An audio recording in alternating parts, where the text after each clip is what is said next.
Innal hamdalillah nahmaduhu wa nasta'inuhu wa nastaghfiruh wa na'udzu billahi min shururi anfusina wa sayyiati a'malina. Man yahdihillahu fala mudilla lahu wa may yudlil fala hadiya lahu. Wa ashhadu an la ilaha illallah wahdahu la syarika lahu wa ashhadu anna Muhammadan 'abduhu wa rasuluh.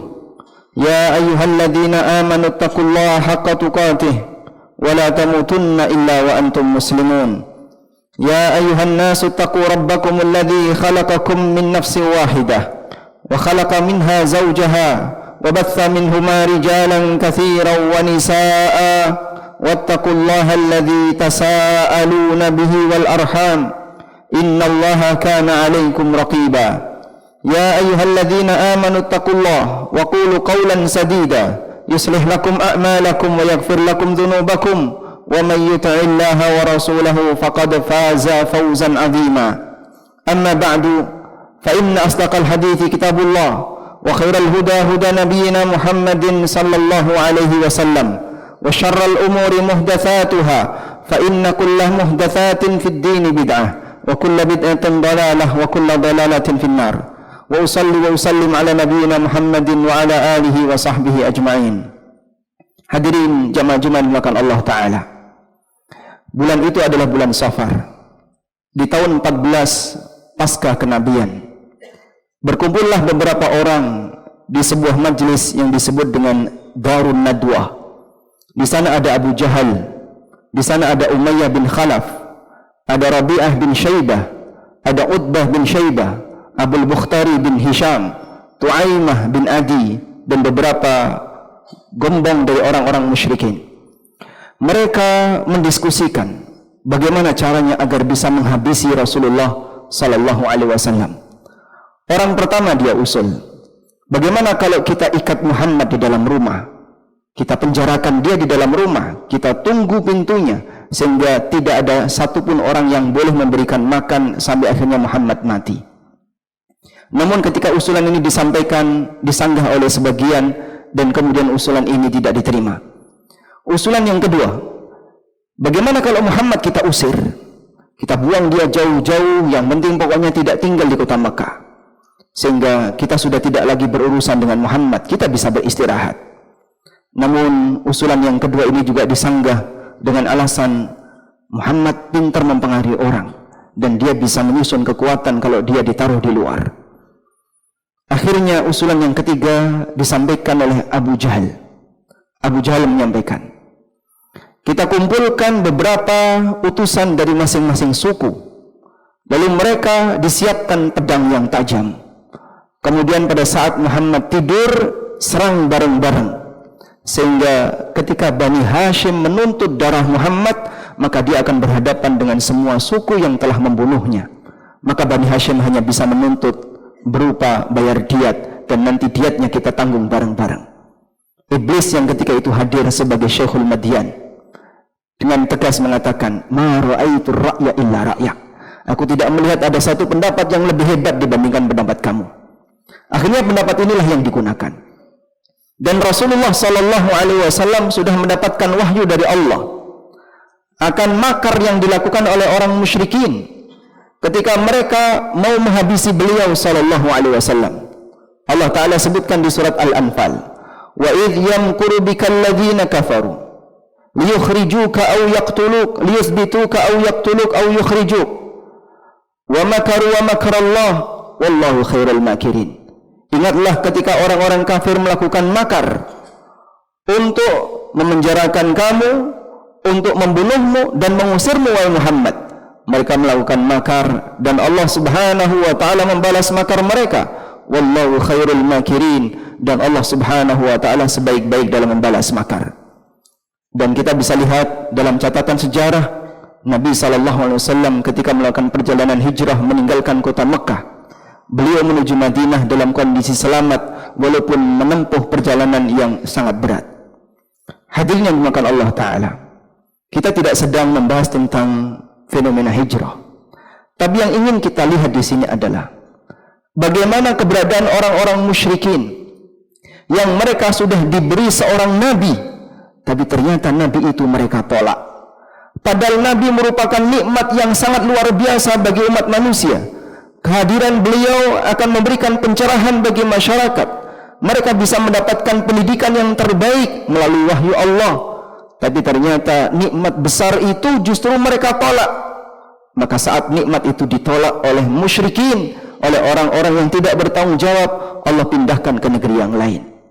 Allah Subhanahu wa taala berfirman, "Laqad manna Allahu 'alal mu'minin idh ba'atha fihim rasulan min anfusihim yatlu 'alaihim ayatihi wa yuzakkihim wa yu'allimuhumul kitaba wal hikmah wa in kanu min qablu lafi dhalalin mubin." Laqad manna Allah, sungguh Allah telah memberikan kenikmatan yang besar 'alal mu'minin, bagi orang-orang yang beriman. Idh ba'atha fihim rasulan min anfusihim, ketika Allah Ta'ala mengutus seorang rasul, seorang nabi dari kalangan mereka. Yang tujuan nabi ini diutus bukan untuk bikin onar, bukan untuk membuat masalah, bukan untuk merusak peradaban, tapi justru memperbaiki masyarakat. Nabi itu diutus untuk mengajari manusia kitab Allah, ayat-ayat Allah, wa yuzakkihim, dan menyucikan mereka, memindahkan mereka dari akhlak yang tercela menuju manusia yang berakhlak dan berbudi mulia. Wa in kanu min qablu lafi dhalalin mubin, padahal sebelumnya mereka tenggelam dalam kesesatan. Jamaah dimuliakan Allah, namun sangat disayangkan nabi yang hebat, yang merupakan nikmat terbesar, ditolak oleh Allah Subhanahu wa taala. Meskipun ini bukan pengalaman yang pertama dalam sejarah. Allah bercerita tentang beberapa para nabi di masa silam yang mereka ditolak oleh umatnya, sehingga ketika nikmat itu turun mereka tidak mau menerimanya, bahkan mereka menolaknya. Dan Allah Subhanahu wa taala nyatakan betapa meruginya orang semacam ini. Allah berfirman di surat Yasin, "Ya hasratan 'alal ibad ma ya'tihim mir rasulin." Sungguh sangat merugi bagi para hamba, tidaklah datang seorang rasul pun kepada mereka, illa kanu bihi yastahzi'un, kecuali mereka memperolok-olok sang rasul itu. Karena itulah jamaah dimuliakan Allah, Allah menegaskan dalam Al-Quran, orang yang menolak nikmat berupa seorang nabi yang menyampaikan ilmu tapi tidak mau diterima dengan baik, Allah katakan sebagai orang yang mengganti nikmat dengan kekufuran. Allah Ta'ala berfirman, "Alam tara ilal ladzina baddalu ni'matallahi kufran wa ahallu qaumahum daral bawar." Tahukah kalian ada orang yang mengganti nikmat Allah dengan kekufuran? Menyikapi nikmat bukan diterima dengan bersyukur, bukan diterima dengan baik, tapi nikmat itu ditolak dan diingkari. Allah sebut sebagai orang yang mengganti nikmat dengan kekufuran. Alam tara ilal ladzina baddalu ni'matallahi kufran. Tahukah orang yang mengganti nikmat Allah dengan kekufuran? Wa ahallu qaumahum daral bawar, dan mereka menjerumuskan kaumnya ke negeri kebinasaan. Jahannam yaslaunaha fabi'sal qarar. Itu adalah jahannam yang akan mereka masuki, yang merupakan tempat yang paling buruk. Jamaah dimuliakan Allah, ini adalah bagian dari cuplikan sejarah yang Allah Subhanahu wa taala ceritakan dalam Al-Quran. Dan kita tahu bahasanya sejarah ketika diceritakan dalam Al-Quran dibaca oleh umat manusia setelahnya, agar mereka bisa mengambil ibrah. Ada sebagian di antara manusia yang mereka ketika didatangi nikmat Allah, mereka ketika didatangi oleh anugerah dari Allah berupa ilmu, berupa pencerahan, berupa hidayah, tapi mereka tolak. Dan satu prinsip yang perlu kita pahami, saat nikmat itu ditolak di sebuah daerah, maka Allah akan alihkan ke daerah yang lain. Bisa jadi seseorang ditolak, tapi hidayah tidak bisa ditolak.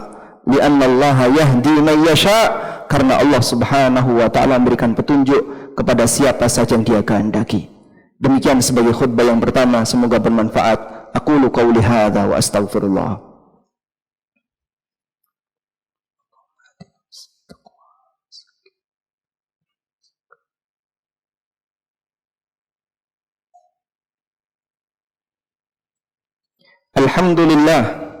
Alhamdulillahilladzi hadana lihada wa ma kunna linahtadiya laula an hadana Allah. Laqad jaa rusulu rabbina bil haqq wa nudu an tilkumul jannatu uristumuha bima kuntum ta'malun. Wa ashhadu an la ilaha illallah wahdahu la syarika lah wa ashhadu anna Muhammadan abduhu wa rasuluh. Ya ayyuhalladzina amanu taqullaha haqqa tuqatih wa la tamutunna illa wa antum muslimun. Hadirin yang dimuliakan Allah Subhanahu wa taala. Kita mengetahui bahwasanya ilmu merupakan anugerah terbesar bagi seorang hamba. Karena yang membedakan antara kita dengan binatang adalah di samping akal adalah ilmu. Karena itu Allah Subhanahu wa taala memberikan balasan bagi orang yang berilmu akan Allah angkat derajatnya. Yarfa'illahu alladhina amanu minkum walladhina utul ilma darajat. Allah mengangkat orang-orang yang beriman di antara kalian dan orang yang berilmu beberapa derajat. Dan Allah sebutkan kenikmatan yang Allah berikan kepada Daud dan Sulaiman. Kita tahu dua nabi ini sekaligus diangkat oleh Allah sebagai raja. Namun subhanallah, ketika mereka memuji Allah bukan karena status mereka jadi raja, tapi mereka memuji Allah karena mereka punya ilmu. Allah Subhanahu wa taala berfirman, "Wa laqad atayna Dawud wa Sulaiman 'ilma." Sungguh kami telah memberikan ilmu kepada Daud dan Sulaiman. Wa qala alhamdulillahilladzi faddalana 'ala katsirin min 'ibadihil mu'minin. Lalu mereka mengucapkan alhamdulillah, segala puji bagi Allah. Alladzi faddalana, yang telah memberikan kelebihan kepada kami berupa apa? Berupa ilmu. Ala katsirin min ibadil mu'minin, melebihi dari banyak di antara hamba-hambanya yang beriman. Ada hamba beriman yang berilmu dan ada hamba beriman yang kurang berilmu sesuai dengan tingkatan pengetahuan dia terhadap agama. Maka posisi ilmu adalah nikmat besar dari Allah Ta'ala. Jamaah, terkadang ada seseorang yang datang di sebuah daerah dalam rangka untuk menyebarkan ilmu di masyarakat. Enggak ada tujuan untuk menimbulkan permusuhan atau menyampaikan kebencian atau tujuan buruk yang lainnya yang sifatnya hanya terbit dari suudzon kepada sang dai. Namun kemudian kadang beliau tidak diterima. Wallahu a'lam, alasan apa itu? Namun yang jelas perlu kita ingat, keberadaan ilmu itu nikmat yang seharusnya kita terima dengan baik, bukan sebaliknya disikapi dengan bentuk penolakan dan yang lainnya. Kita mohon kepada Allah agar Allah membukakan hati kita untuk menjadi hamba yang siap dalam menerima ilmu, siap untuk kemudian mencintai anugerah yang diberikan oleh Allah berupa ilmu, melebihi kecintaan kita terhadap harta. Karena kata Ali bin Abi Thalib, al-ilmu khairun minal mal, ilmu itu lebih baik daripada harta. Sehingga kalau kita memperebutkan harta, seharusnya semangat kita untuk berebut ilmu lebih kuat lagi. Semoga Allah Subhanahu wa taala jadikan majelis kita majelis yang diberkahi, dan Allah Subhanahu wa taala berikan petunjuk bagi kita dan bimbingan untuk selalu berada di atas jalan yang lurus. Allahumma salli ala Muhammad wa ala ali Muhammad kama sallaita ala Ibrahim wa ala ali Ibrahim innaka Hamidum Majid. Allahumma ighfir lil mu'minina wal mu'minat wal muslimina wal muslimat al ahya'i minhum wal amwat innaka sami'un qaribun mujib da'awat ya qadiyal hajat. Rabbana ighfir lana wa li ikhwanina alladhina sabaquna bil iman wa la taj'al fi qulubina ghillan lil ladzina amanu rabbana innaka ra'ufur rahim. Allahumma inna nas'aluka al huda wat tuqa wal afafa wal ghina. Allahumma aminna fi awtanina wa aslih a'immatana wa wilata umurina. Allahumma a'inhum ala tanfidhi amanatihim. Allahumma arzuq lahum wuzara as-salihin. Allahumma arzuq lahum bitanat as-salihin. Rabbana atina fid dunya hasanah wa fil akhirati hasanah wa qina adzaban nar. Wa sallallahu ala nabiyyina Muhammadin wa ala alihi wa sahbihi wa sallam. Wa akhiru da'wana alhamdulillahi rabbil alamin. Wa qumu ila salatikum.